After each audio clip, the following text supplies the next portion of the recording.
Bismillahirrahmanirrahim, kembali di channel Robi Delpis. Kali ini saya ingin memberikan analisa pada pertandingan yang baru saja selesai, yaitu pertandingan Timnas Indonesia melawan Timnas Yaman pada Piala Asia U17 dengan skor akhir 4-1. Nah, gol dicetak oleh Evandra 2, kemudian oleh Goli 1, kemudian satu lagi oleh Alberto, dan dari Yaman itu di titik putih itu oleh Al Ghazan ya. Nah, pertandingan ini berjalan sangat ketat gitu kan. Dan jujur saya tidak menyangka bahwa skornya akan 4-1. Di preview pada pertandingan kali ini, saya memprediksi pertandingan akan ketat. Kenapa saya mengatakan atau memprediksi bahwa pertandingan akan ketat? Karena baik Yaman ataupun Timnas Indonesia itu membutuhkan kemenangan untuk bisa lolos ke fase berikutnya dan lolos secara otomatis kepada Piala Dunia 2025. Dan ya, kita lihat ternyata memang pertandingan ini berjalan ketat. Hanya saja, nah ini Timnas Indonesia mampu menciptakan momentum, kemudian juga bisa mengoptimalkan peluang yang ada ya. Oke, di preview sebelumnya ada 3 hal yang saya katakan bahwa Timnas Indonesia bisa menang dengan 3 hal. Pertama, menjalankan taktik ya dari pelatih ya, sesuai arahan Coach Nova Arianto seperti apa. Kemudian jangan terlalu banyak menguasai bola, tetapi bermain secara taktis. Taktis artinya ya 1-2 sentuhan kemudian diberikan. Kemudian yang ketiga adalah mengurangi error ya. Nah, satu kesalahan kan gol tercipta karena ada error. Bagaimana Putu Panji, kapten timnas U17 ini melakukan pelanggaran di kotak terlarang, dan ya akhirnya terciptalah gol ya. Nah, ada 3 hal lah yang akan saya bahas pada kesempatan kali ini. Yang pertama soal taktik yang berjalan ya selama babak pertama ataupun babak kedua. Kemudian yang kedua adalah soal wasit yang ya beberapa kali itu keputusannya juga agak disayangkan. Kemudian yang ketiga seperti apa nanti seharusnya ya Timnas Indonesia harus berjalan, karena kan ya kita memang sudah masuk ke Piala Dunia, itu luar biasa, tetapi ya kita juga masih berjalan karena kita masih sekarang di Piala Asia U17 ya. Oke, yang pertama dulu. Nah, taktik ya. Coach Nova Arianto sama seperti di pertandingan sebelumnya itu menggunakan, kalau formasi dasarnya adalah 3-4-3.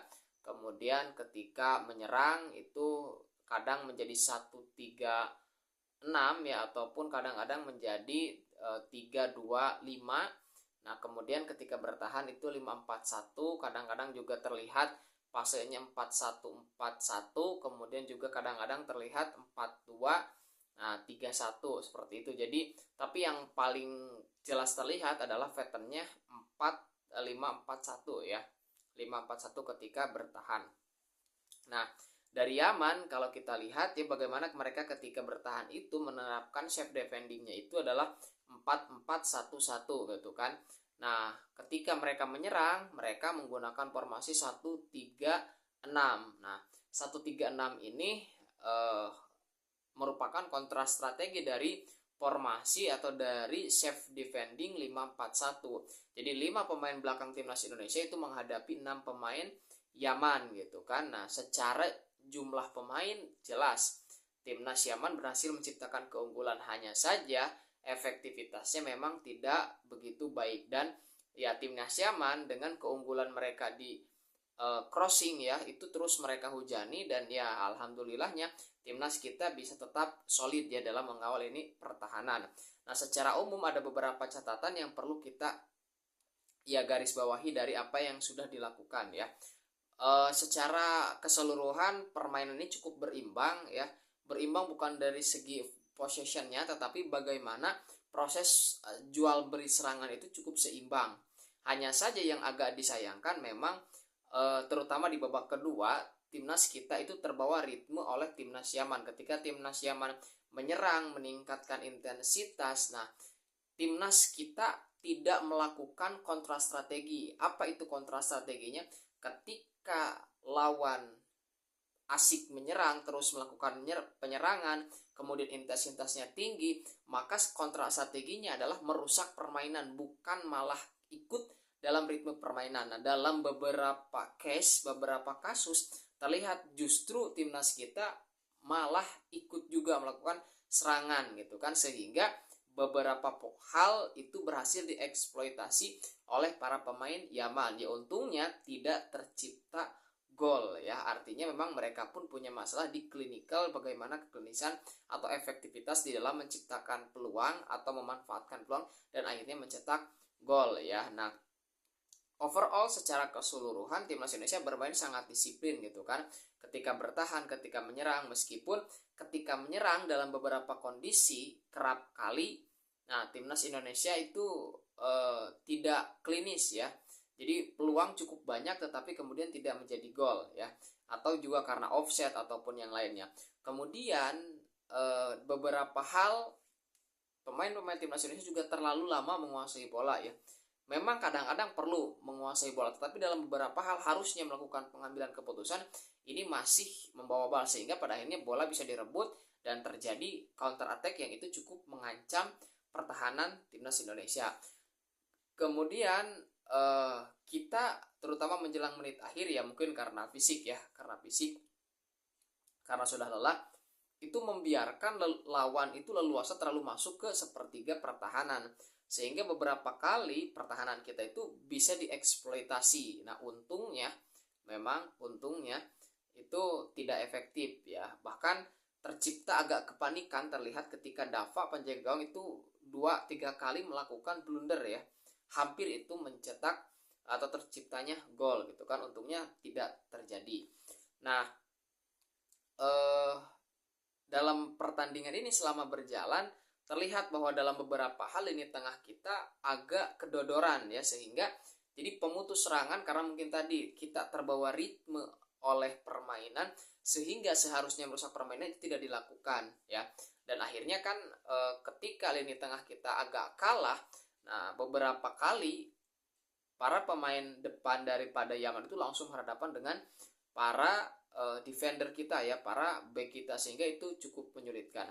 Nah, tetapi ya kita lihat bagaimana para pemain kita juga punya daya gedor yang luar biasa, kemudian punya effort yang luar biasa, sehingga ya bisa kemenangan. Jadi jika pada pertandingan sebelumnya pelatih Korea Selatan mengatakan kita menang karena keberuntungan, jelas di pertandingan melawan Yaman ini bukan ya.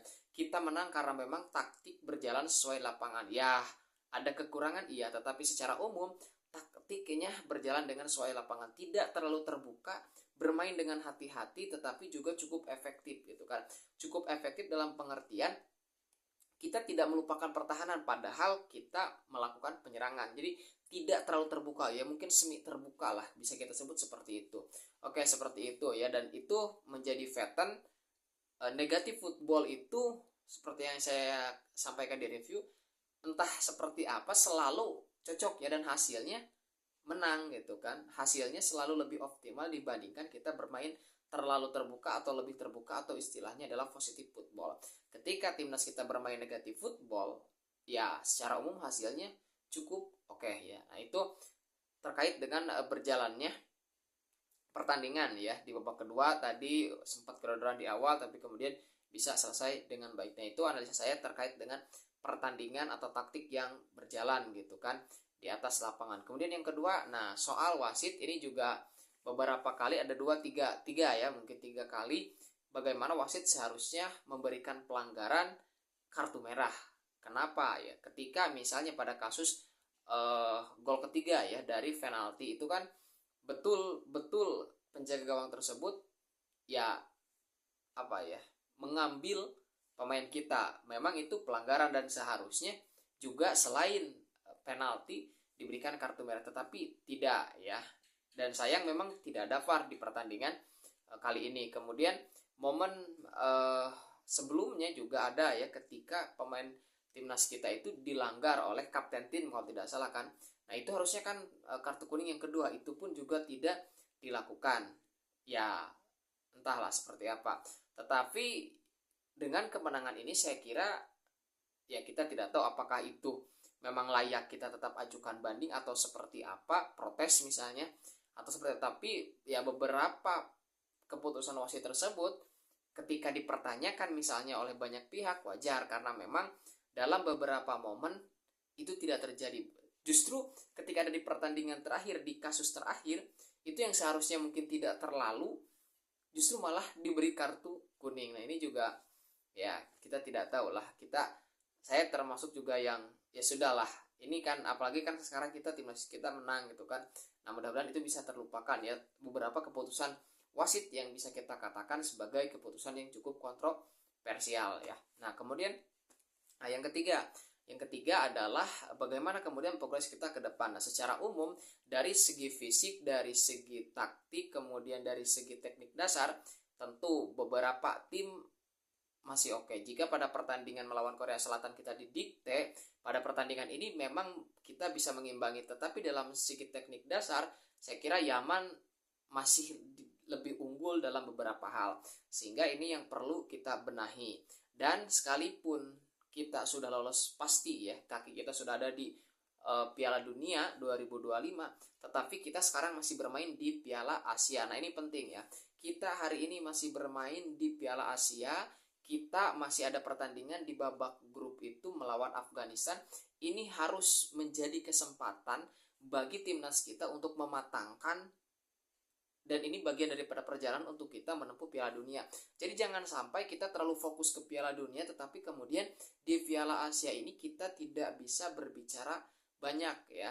Justru kita harus mencoba berbicara banyak di Piala Asia ini sebagai bagian daripada mematangkan persiapan menuju Piala Dunia U17 nanti pada bulan Oktober ya atau November gitu kan, seperti itu. Jadi pertandingan-pertandingan yang akan dihadapi di babak di Piala Asia ini harus dijadikan kesempatan, harus dijadikan momentum untuk mengasah taktik, mengasah formulasi, mengasah bagaimana ketika misalnya terjadi deadlock, bagaimana misalnya ketika A, B, C, D dan seterusnya gitu kan. Itu harus dilakukan, dan tingkat fleksibilitas taktiknya harus lebih kuat. Seperti pertandingan tadi, ada kalanya ketika unggul tidak ada salahnya kita mendelay dan menguasai bola. Ya, penguasaan bola itu menjadi penting, mengendalikan permainan dengan menguasai bola itu menjadi penting, terutama di dalam posisi kita sedang unggul. Tetapi, nah ini yang berkali-kali, jangan terlalu banyak gocek, jangan terlalu banyak menguasai membawa bola gitu kan. Dari tadi beberapa kali itu terlalu, sehingga akhirnya beberapa kali kita juga gampang kehilangan bola. Jadi cukup 1-2 sentuhan kemudian berpindah lagi terus seperti itu. Nah itu yang saya kira perlu dimatangkan ya. Nah kalau timnas Indonesia bisa memanfaatkan pertandingan-pertandingan di Piala Asia U17 ini untuk mematangkan persiapan, ya mungkin kita akan bisa berlaga dengan lebih baik pada saat Piala Dunia nanti. Nah jadi itu yang perlu saya sampaikan ya. Selamat untuk timnas Indonesia, selamat untuk Coach Nova Arianto, selamat untuk timnas U17 yang telah berhasil menembus Piala Dunia lewat jalur kualifikasi seperti saat ini ya. Pada momentum sebelumnya kan kita bermain di Piala Dunia U17 itu karena kita adalah tuan rumah, tapi kali ini Indonesia sekali lagi untuk pertama kalinya di bawah Coach Nova Arianto kita bisa masuk ke Piala Dunia U17 lewat jalur kualifikasi. Sekali lagi saya ulang, kita masuk ke Piala Dunia U17 lewat jalur kualifikasi. Ini luar biasa, dan mudah-mudahan pertandingan-pertandingan di Piala Asia ini bisa menjadi bagian daripada pematangan permainan timnas Indonesia. Dan mudah-mudahan satu lagi, timnas seniornya segera menyusul ya menuju Piala Dunia 2026. Oke, jadi ya have fun lah ya saya kira pertandingan ini, tapi Coach Nova Arianto dan para pemain harus fokus lawan Afghanistan ya nanti. Ya kalau bisa menang, kalau tidak ya seri lah, minimal jangan sampai kalah, supaya nanti juga kita punya positioning siapa nanti lawan yang akan kita hadapi. Oke, seperti itu ya. Sekali lagi selamat untuk Coach Nova Arianto, selamat untuk timnas Indonesia ya yang telah lolos ke Piala Dunia. Oke, Garuda mendunia, Garuda muda mendunia. Bravo.